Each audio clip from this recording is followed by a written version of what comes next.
আলহামদুলিল্লাহ আমাদের এই বাংলাদেশ যে কোরআনের বাংলাদেশ হবে এটার সুগ্রাম আলহামদুলিল্লাহ আমরা কিছুটা টের পাচ্ছি।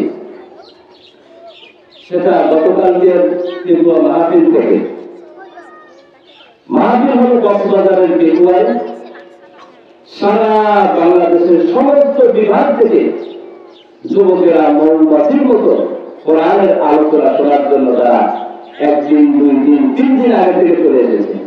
আমরা সকলেই মিডিয়ার মাধ্যমে দেখেছি যে একদিন আগেই তারা সেখানে জায়গা দখল করে বসে আছে। আমরা লক্ষ্য করেছি যত মানুষের উপস্থিতি এই মাহফিলে হয়েছে, যারা এদেশে নেতৃত্ববাদ কায়েম করতে চায়,